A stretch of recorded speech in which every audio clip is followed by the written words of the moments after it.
നമസ്കാരം. സംസ്ഥാനത്തെ റേഷൻ കടകൾ വഴിയുള്ള മണ്ണെണ്ണ വിതരണം പരിമിതപ്പെടുത്തുന്നു. ഒരു പഞ്ചായത്തിലെ 2 റേഷൻ കടയിൽ നിന്ന് മാത്രമേ ഇനി മണ്ണെണ്ണ വിതരണം ചെയ്യൂ. ഇതു സംബന്ധിച്ച് പൊതുവിതരണ ഉപഭോക്തൃകാര്യ കമ്മീഷണർ ഉത്തരവിറക്കി. റേഷൻ കടകളെ നശിപ്പിക്കാനുള്ള തീരുമാനമാണെന്ന് ആരോപിച്ച് മണ്ണെണ്ണ വിതരണം ഏറ്റെടുക്കില്ല എന്ന് റേഷൻ ഡീലേഴ്സ് കോഓർഡിനേഷൻ സമിതി വ്യക്തമാക്കി. മണ്ണെണ്ണ വിതരണത്തിലെ പ്രതിസന്ധി ഒഴിവാക്കുന്നതിന് വേണ്ടിയാണ് സർക്കാരിൻ്റെ നീക്കം. ഒരു പഞ്ചായത്തിലെ 2 റേഷൻ കടകൾ വഴി മാത്രം മണ്ണെണ്ണ വിതരണം ചെയ്താൽ മതിയെന്ന് പൊതുവിതരണ ഉപഭോക്തൃകാര്യ കമ്മീഷണർ ഉത്തരവിറക്കി. ഇതാണ് റേഷൻ വ്യാപാരികളുടെ വലിയ വിമർശനത്തിന് ഇടയാക്കിയിരിക്കുന്നത്. റേഷൻ വിതരണത്തെ മൊത്തത്തിൽ തകർക്കുന്നതാണ് ഉത്തരവ് എന്ന് റേഷൻ വ്യാപാരികൾ ആരോപിക്കുന്നു.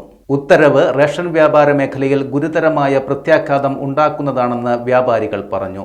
1-2 കടകളിലൂടെ മാത്രം മണ്ണെണ്ണ വിതരണം ചെയ്താൽ റേഷൻ ഉൾപ്പെടെയുള്ള സാധനങ്ങൾ വാങ്ങുകയും മറ്റ് റേഷൻ കടകളിൽ വിതരണം കുറയുകയും ചെയ്യുമെന്ന ആശങ്ക വ്യാപാരികൾ പങ്കുവച്ചു.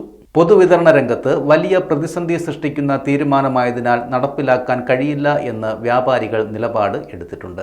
റേഷൻ വ്യാപാരികളുമായി കൂടിയാലോചിച്ച് ബദൽ മാർഗങ്ങൾ കണ്ടെത്തുന്നതിന് സഹകരിക്കണമെന്ന് സർക്കാരിനോട് ആവശ്യപ്പെടുകയാണ് റേഷൻ വ്യാപാരികൾ. നിലവിലെ ഉത്തരവ് പ്രകാരം 3 മാസത്തിൽ ഒരിക്കൽ മഞ്ഞ പിങ്ക് കാർഡ് ഉടമകൾക്ക് 1/2 ലിറ്റർ മണ്ണെണ്ണ റേഷൻ കടകളിൽ നിന്നും വാങ്ങാം. നിലവിലെ ഉത്തരവിന്റെ പശ്ചാത്തലത്തിൽ മണ്ണെണ്ണ വിതരണം സംസ്ഥാന വ്യാപകമായി ഏറ്റെടുക്കില്ലെന്ന് റേഷൻ ഡീലേഴ്സ് കോഓർഡിനേഷൻ സമിതി വ്യക്തമാക്കി. സർക്കാരിന്റെ ഈ തീരുമാനത്തിനെതിരെ AITUCയും രംഗത്ത് എത്തിയിട്ടുണ്ട്. റേഷൻ കടകളെ 2 തട്ടിൽ ആക്കുന്നതാണ് ഈ ഉത്തരവ് എന്ന് AITUC ആരോപിക്കുന്നു.